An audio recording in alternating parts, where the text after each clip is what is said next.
Hi everybody, we're on to week 6 now. I'm back doing the online lecture. So today we're going to look at interviewing, press conferences, and then in the workshop we'll be doing more news writing. So we won't be covering that today, we'll be concentrating on the interviewing and the press conferences. So, okay, we talked about people quite a lot and how people should be central to your stories. And we're always thinking about who can we get quotes from, where can we get the best quotes, who can we speak to. So in essence, the better the interview, the better the quotes, the better the story. So even if you're sort of looking at a bit of information such as, interest rate rise or some sort of data, something that's, a bit dull, if we're being honest, you can liven that up by interviewing somebody, getting some quotes, and bringing some colour and life to your story. And you'll be looking to bring those quotes quite high up in your news story, or obviously if you're on TV or radio, they're central to a package that you'll put together. Okay, so what is an interview? It's basically a situation whereby you talk to somebody, have a discussion with them, create some dialogue.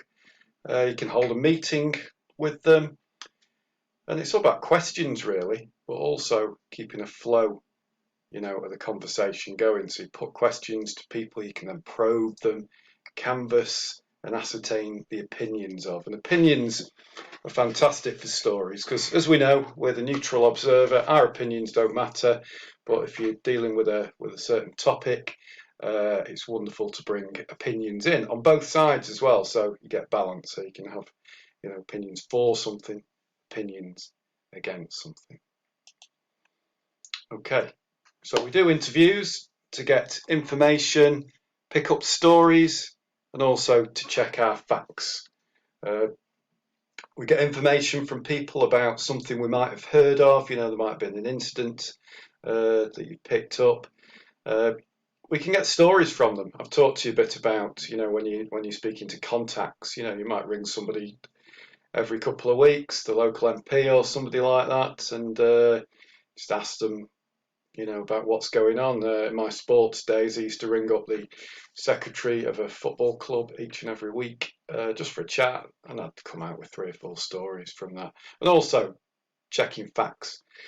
As you know, it's important we get everything right, so you might need to ring somebody up just to check that you've got everything spot on. And what these people say, as we've mentioned, they bring your articles and your packages to life. They provide a really good focal point. And people have different perspectives, opinions, beliefs. It's good to bring those out. And their words can be powerful, controversial, emotive, and obviously newsworthy. And that's what we're looking for when we do interviews. So it's finding out information, verifying basic facts, getting answers, truth. And that's when sometimes you need to be quite persistent when you're interviewing somebody.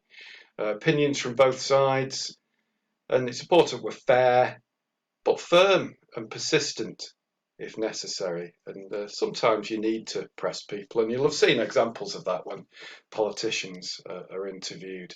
Don't know whether any of you remember Jeremy Paxman, who was presenter of Newsnight for many years. He was particularly noted for his persistent style of questioning, and I'll try and show a couple of examples in the workshop. Interviews aren't just firing questions one after another. The best interviews I find are just like a conversation, really, and you build trust that way. And they really work if they keep the flow of things of a conversation going. And that produces the best interview most times.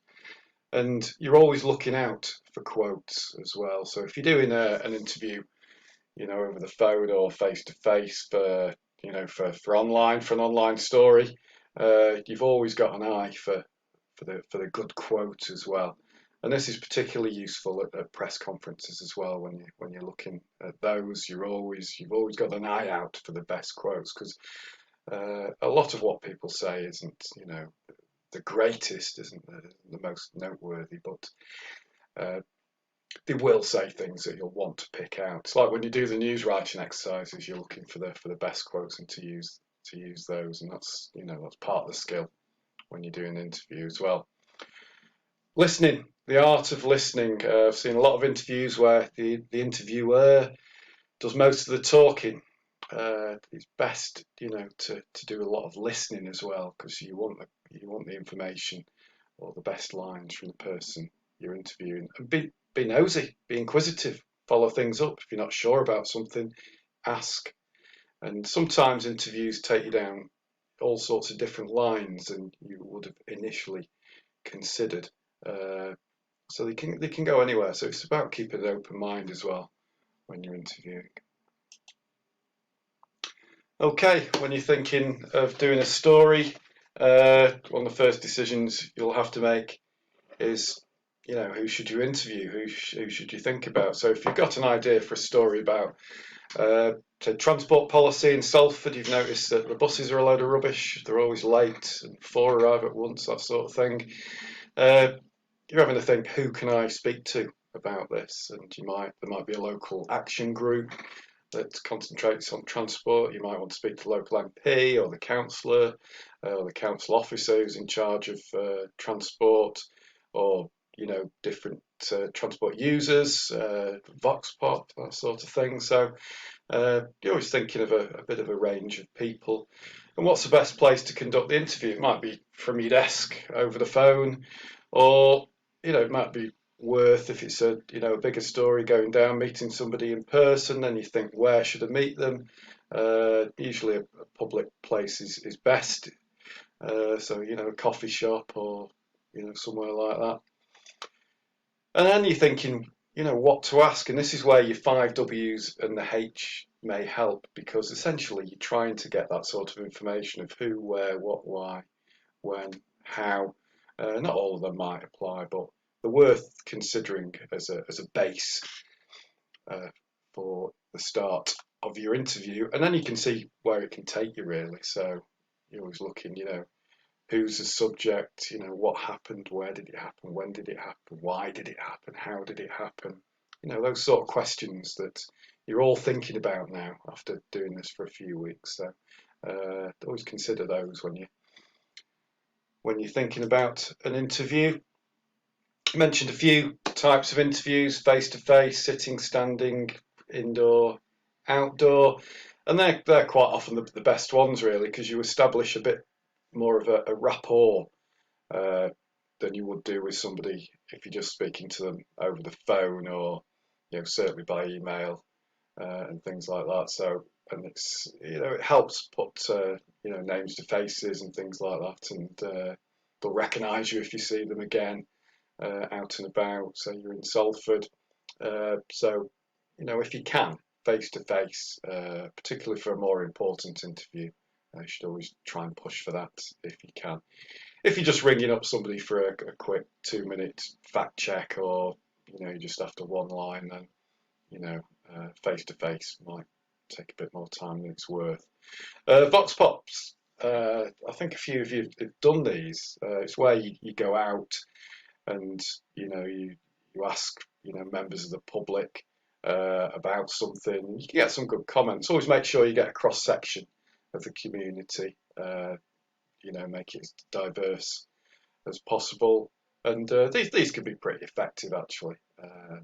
People quite often like to stop and have a chat with you. Two-way, which involves a studio-based presenter with a reporter, so on radio or TV. Email. I'm not a great fan of conducting interviews over email. I know some of the reporters I worked with at the MEN, if I'd ask them to get a comment from a councillor or somebody, and then they came back 20 minutes later and said, oh, they've not responded to the email, I always said, pick up the phone, speak to them. So email is your last sort of option, really. It's your least favourite option. Always try speaking to somebody, if not face to face and over the phone.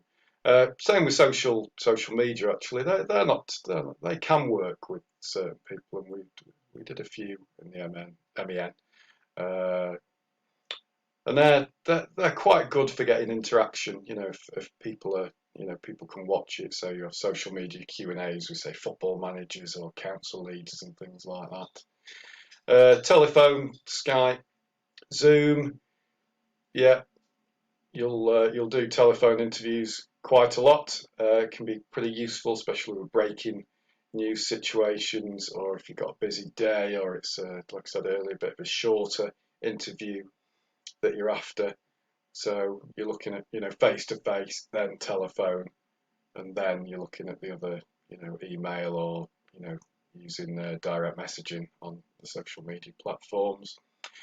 Uh, News, media, press conferences and briefings. If you end up working as a reporter, you'll certainly be going to some of those.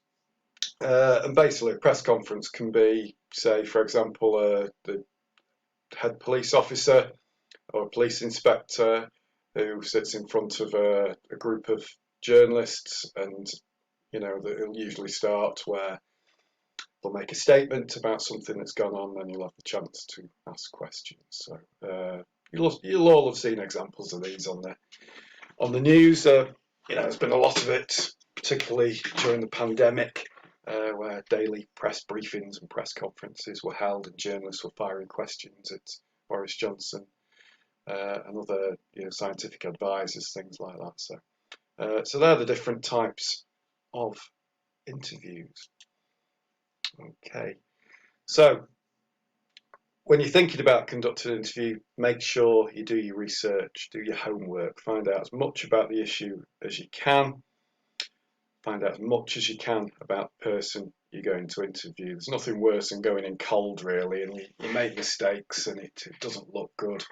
The person you're interviewing might think, what's going on here. So make sure you get your facts right as much as possible before the interview, and you know a bit more about that person. And also, have a look what other media coverage has there been. What has this person that you're interviewing said before? What stories have been written about it? And are there any avenues that haven't been explored by other media, questions that haven't been asked before? So it's worth checking out, really, just in case other stories haven't quite answered the questions or the issues surrounding something. And just find out the background behind these issues as well. So basically, do your research. So we've gone through some types of interviews, the way they can be conducted. So